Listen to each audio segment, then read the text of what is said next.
In a move that captured headlines around the world, Israeli Prime Minister Benjamin Netanyahu nominated former US President Donald Trump for the Nobel Peace Prize, a gesture that surprised many and sparked immediate debate across the international community.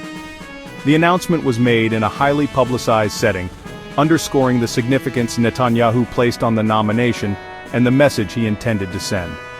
The nomination took place during a formal White House dinner on July 7, 2025, attended by dignitaries, diplomats, and senior officials from both countries.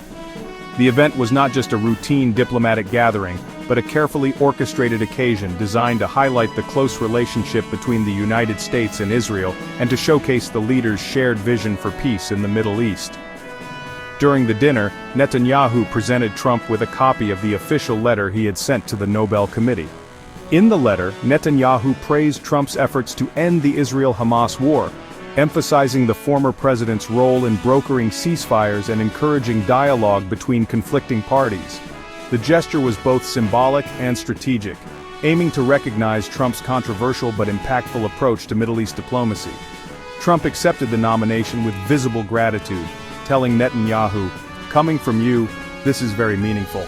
His response highlighted the enduring alliance between the US and Israel, and also served as a reminder of the personal rapport the two leaders have cultivated over the years. The moment was met with applause from the audience, further cementing the sense of occasion. Notably, this is not Trump's first nomination for the Nobel Peace Prize. Just a month earlier, in June, Pakistan had also endorsed him for the honor, citing his efforts to promote regional stability and dialogue. These repeated nominations from different countries signal a growing pattern of international support for Trump's diplomatic initiatives, despite ongoing controversies and criticism. The timing of Netanyahu's announcement is particularly significant. It comes 21 months into the ongoing Gaza war, a period marked by intense violence, humanitarian crises, and a flurry of diplomatic activity aimed at finding a lasting resolution. As peace talks intensify and the world watches closely, the nomination adds a new layer of complexity to the already volatile situation. For both Netanyahu and Trump, the Nobel Peace Prize nomination serves as a powerful political tool. It allows them to frame their actions as genuine steps toward peace, even as critics question their motives and the effectiveness of their strategies. The announcement has been widely covered in the media, fueling speculation about its impact on upcoming elections and international relations. The symbolism of the moment is striking, an Israeli leader deeply involved in a protracted conflict publicly honoring an American president for his peacemaking efforts. The image of Netanyahu and Trump together, shaking hands and exchanging words of praise, stands in stark contrast to the images of war and suffering that continue to emerge from the region. Ultimately, the move casts Trump as a global statesman, elevating his profile on the world stage while allowing Netanyahu to reinforce his alliance with a powerful partner. As the world reacts to this unexpected nomination, the political and symbolic implications continue to unfold, shaping the narrative of peace and power in the Middle East. The Peace Prize nomination stands in stark contrast to the devastation in Gaza.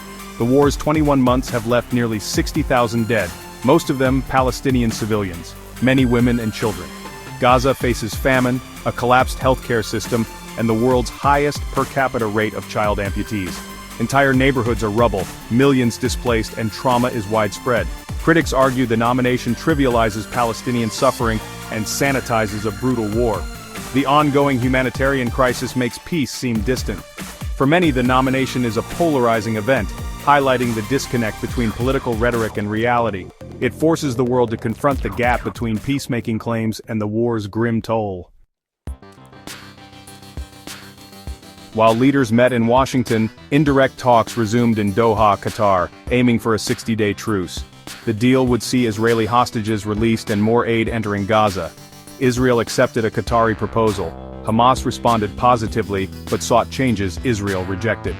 Despite disagreements, both sides stayed at the table, signaling hope for a breakthrough. Trump projected optimism, suggesting a deal for hostages could come within a week. Success would bring relief to Gaza and political wins for all involved. Failure risks escalating violence and further destabilizing the region. The world watches, hoping for a desperately needed truce. The White House meeting came on the heels of a recent and intense 12-day war between Israel and Iran, a conflict that sent shockwaves through the international community and dominated headlines around the world. The fighting was fierce, with both sides unleashing advanced weaponry and demonstrating their military capabilities in a way not seen in years. The world watched anxiously as tensions escalated, fearing the possibility of a much larger regional war.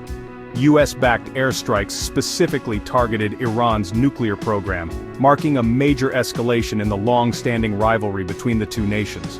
The strikes were carried out with precision, aiming to cripple Iran's ability to develop nuclear weapons and send a clear message about the consequences of defiance. The destruction at key sites was extensive, and the world took notice of the boldness of the operation. In the aftermath, both Israel and the United States quickly claimed victory.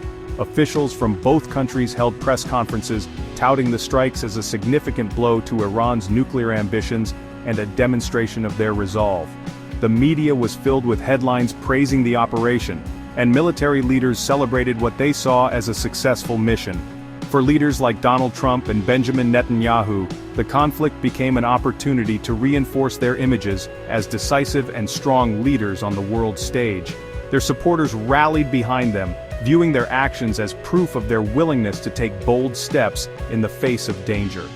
Trump in particular argued that the show of force had made Iran more open to negotiations, framing the military action not just as a punitive measure, but as a calculated move to bring Iran to the table. He presented the strikes as a necessary step toward achieving lasting peace and stability in the region, suggesting that strength could pave the way for diplomacy.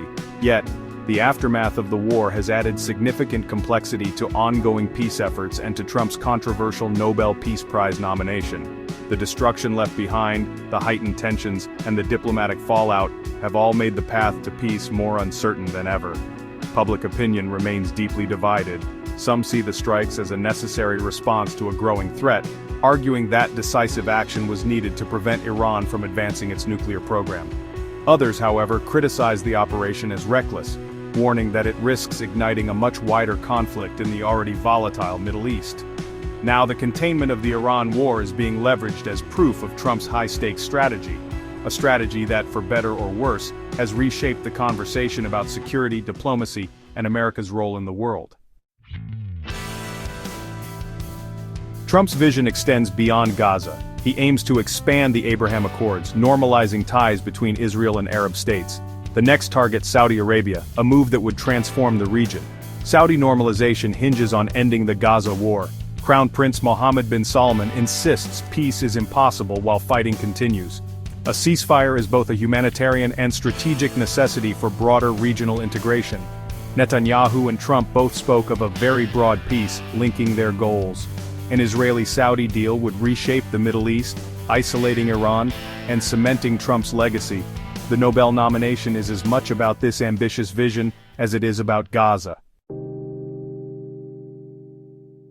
Despite his confident appearance in Washington, Benjamin Netanyahu is under immense pressure back home in Israel. While he projects strength and stability on the international stage, the reality he faces domestically is far more complicated and fraught with challenges. Netanyahu faces turmoil at home, with the streets of Tel Aviv and other cities regularly filled with protesters. Demonstrators from across the political spectrum have taken to the streets, voicing their anger and frustration over his handling of the Gaza war and the ongoing hostage crisis. The Gaza war has not only eroded his popularity, but has also deeply fractured Israeli society. Families are divided, friends argue, and the sense of national unity that once existed has been replaced by suspicion and blame. Many Israelis feel uncertain about the future, questioning the government's decisions and the direction the country is heading. He leads a fragile coalition, beset by protests demanding a ceasefire and the immediate release of hostages. The families of those still held in Gaza have become a powerful symbol of public discontent, holding vigils and rallies that draw national attention and put additional pressure on Netanyahu's government to act. Netanyahu is also wanted by the International Criminal Court for alleged war crimes, a development that has dramatically limited his ability to travel abroad. Even prestigious destinations like Norway, home of the Nobel Peace Prize, are now off-limits, underscoring the gravity of his legal predicament and the international scrutiny he faces. The Trump nomination for the Nobel Peace Prize is a calculated move, designed to shift the narrative away from his mounting legal troubles and the unrest simmering within Israel.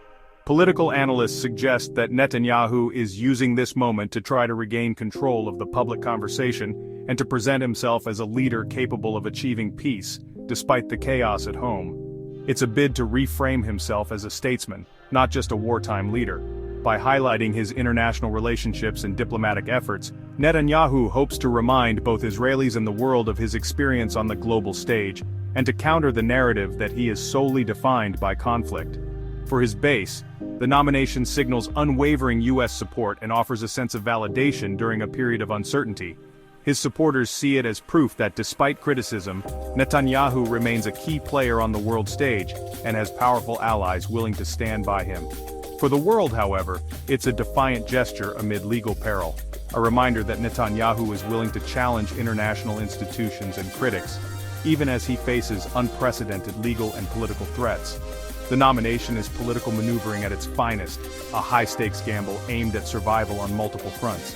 Netanyahu's every move is now watched closely, as he tries to balance international diplomacy, domestic unrest, and his own political future, all while the world waits to see what he'll do next.